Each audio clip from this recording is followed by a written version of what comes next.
Hey guys, hey, it's me, Jimmy Lou from the Messy Craft Corner. Welcome to my YouTube channel, you guys. And we're going to make something fun. Check these out.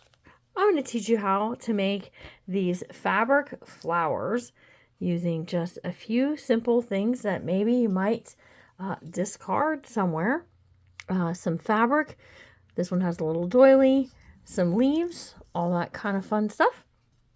And here's another.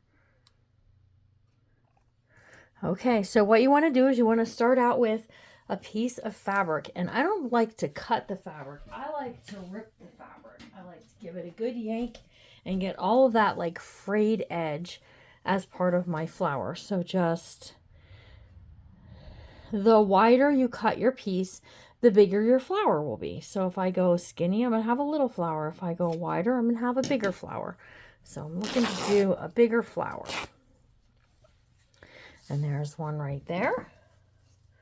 I also have a piece of this vintage fabric out because I wanted to give it a try. And I also have a piece of scrap fabric because I was saying you could use scrap stuff for this.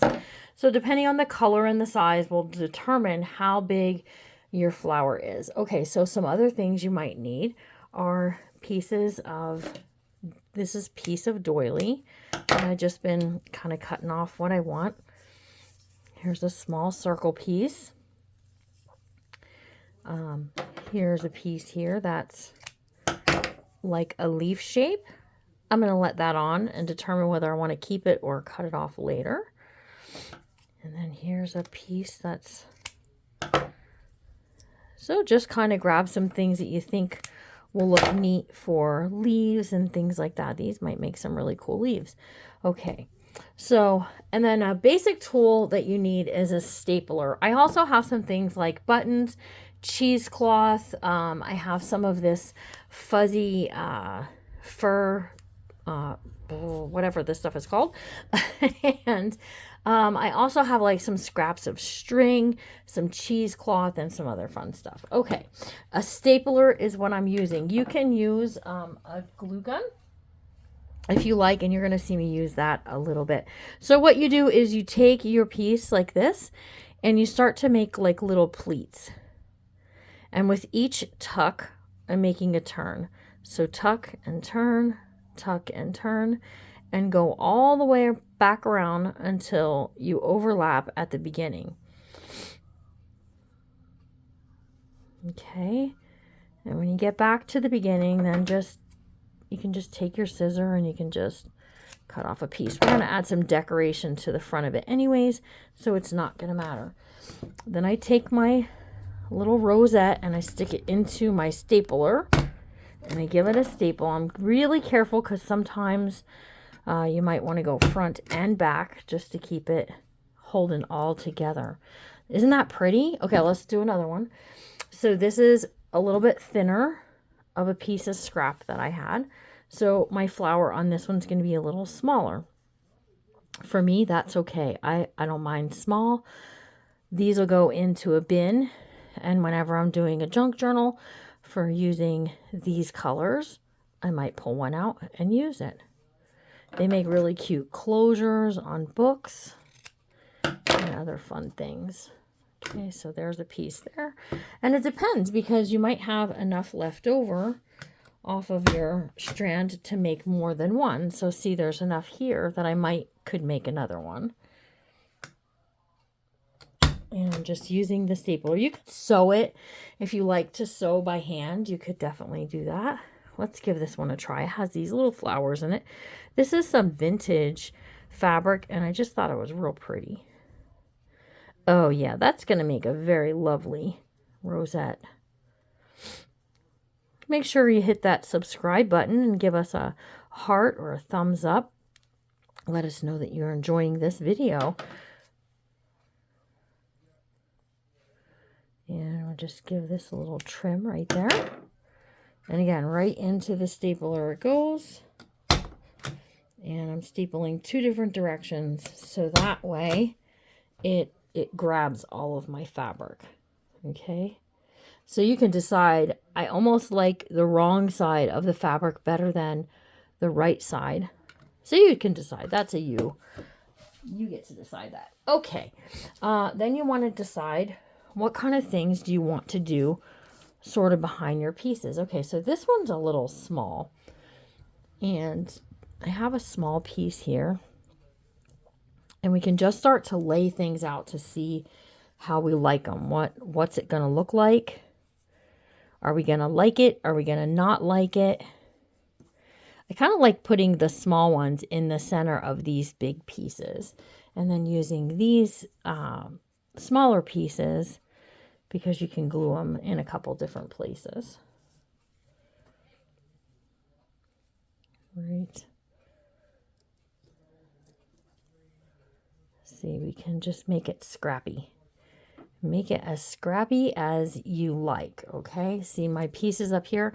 This is a round one with smaller, I'm in a smaller one with a bigger round. This is a smaller one with a different, this one was a little bit smaller on top of one of those circles. So those were all fun. Okay, I have this stuff. I have no idea what this is called. You can get it at Hobby Lobby, but it makes for a nice kind of background. And that's what we're looking for. We're looking to do some layers here. Just to give a little bit of like color. And what you can do is, so see, I had this on first. And then when I put that behind, I didn't really like it. So I'm going to just switch it. I'm just going to change it out how I like that. And I'm not sure that I'm keeping that. Okay, so there we go. We can do something similar here. Okay, and then where you want to do some layering, do you want to put in some cheesecloth? Here's some cheesecloth. And I'm just kind of doing it in the center. You can use some leftover string from something that also makes kind of a cool dimensional thing. You can grab some cheesecloth. This is some of my own hand-dyed cheesecloth. I love using this. And this is dyed in a beautiful apple green. And I can put a little in the center here. And we can intermix those two colors. It just looks real pretty in my opinion.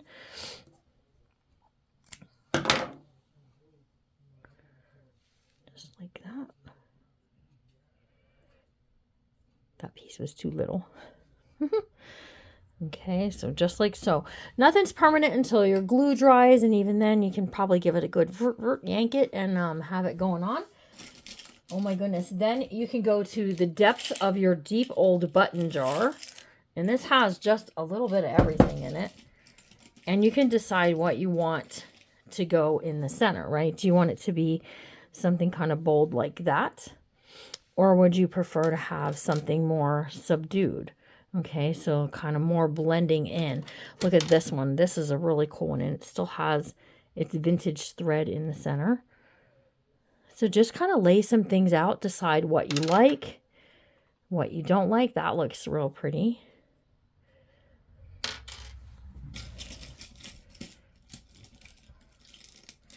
Give me 1 second while I root here. Just grab something cool, right?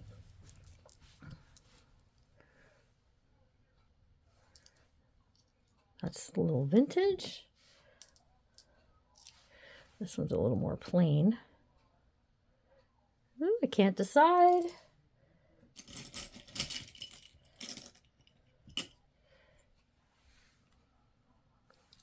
Okay, that looks good. All right, and then you can just start to glue things all together, however you want it to be.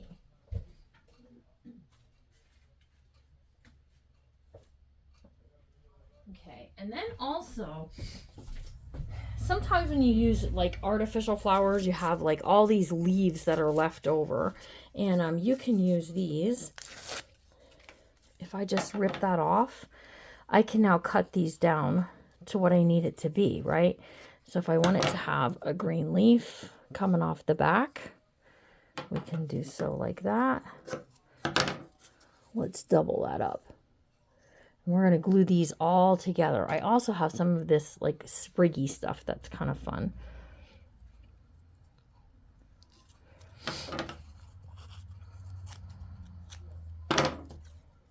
Okay, any kind of leaves. And if you don't have these types of things, these leaves, you can go into Hobby Lobby, Michael's. They all sell that kind of stuff. I have decided that that's got to go. So off it goes.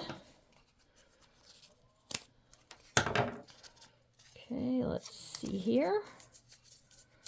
Just pull that plastic, like, spiny thing off the back.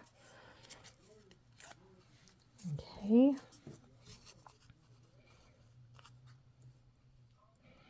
All right, and now we're ready to start gluing things all together. Let's do one at a time, starting with the red one that we started with in the beginning, okay? So what I like to do is just work in stages. So we're going to work in this stage first. So I'm going to take a little bit of hot glue and drop it in place there. And then my button, my vintage button, is going to go right on top of that. And however it lands, I'm okay with it. All right. I think however it lands, it was just meant to be.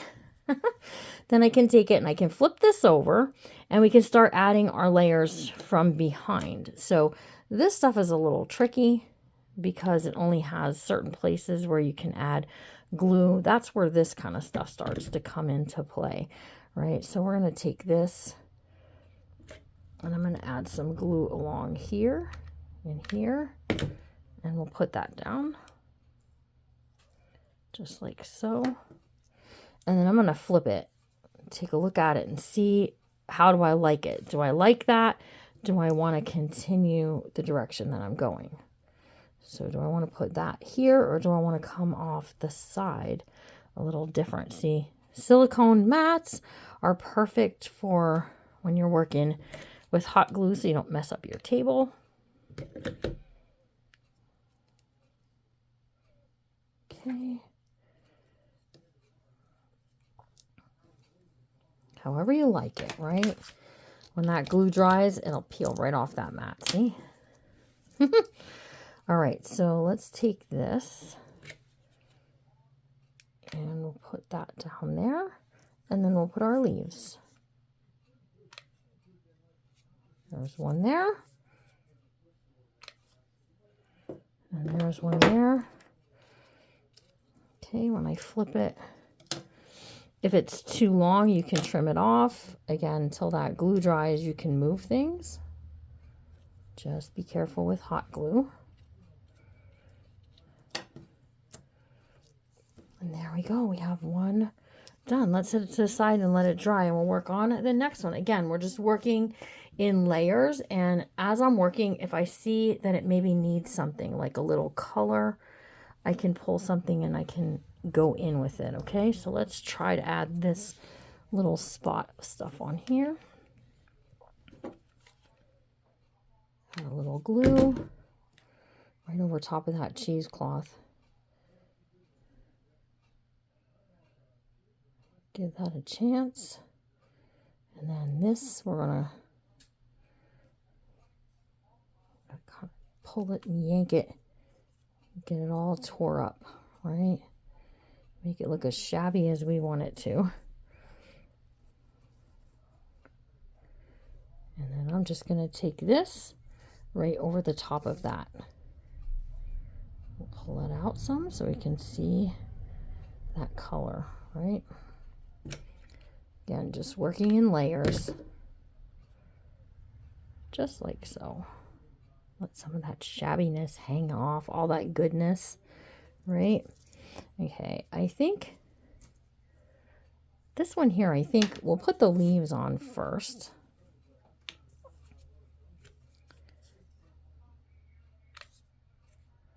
There's one there.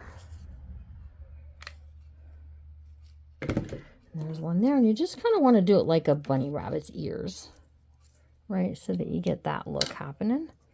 And then we'll just take this, and again, we're just going to go a couple places where we know it'll stick.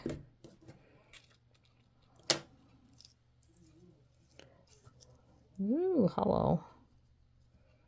We lost some stuff from underneath there. That's okay. Just pop it right back on there. Put that up there. I'm going to show them all here at the end. Let's get that glue out of our way. All right, last one, you guys. And we're going to do this. Now, you could do all different things here. You can make them into tags. You can make them into just all different things, really. Okay, so you can take them a circle punch. Do a circle punch. I think that button looks cute on there. You can do a circle punch, and then from there, do all kinds of fun things, like add a paper clip and hide it, and it'll look really cool. Okay, so we're going to do the white and then the green.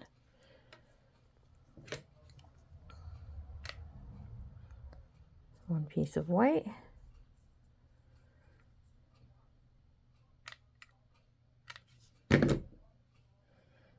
Two-piece there. So I'm just kind of doing that thing like we would do as if it were leaves. Just letting it hang out the back a bit. And then we'll add a leaf there and a leaf there. And that's what we're going to get. So we'll put the small one down first.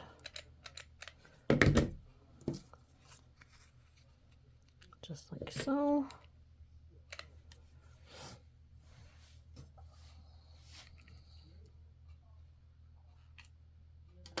Okay.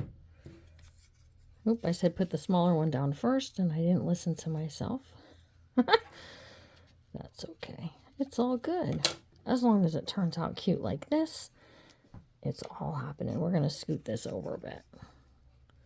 This piece here just seems to me like it needs to not be as tall. The backside doesn't matter as much, because if you're going to glue it onto a book or a journal, the backside doesn't matter really what it looks like. It's the front side has to look super duper cute, just like so, right? So there we have whatever number we did this one, the third one we did, but look at how cute that is with that vintage fabric looking real pretty. You could do these with lace, with fabric. I've done them with paper already too, and they turn out super cute like that. There's another one there. And then lastly, we have this one. Super pretty. And then I have the ones that I made as my samples, and you can make them to match any design. So if you're making a fabric cover on your journal, you can totally make one of these using that fabric to create something that will just coincide with all of what you've done and make them look real pretty. Thanks for joining me today. Make sure to hit that subscribe button. We appreciate you all very, very much. And remember to always be kind, because you never know what someone's going through. And I'll see you all real soon. Bye, guys.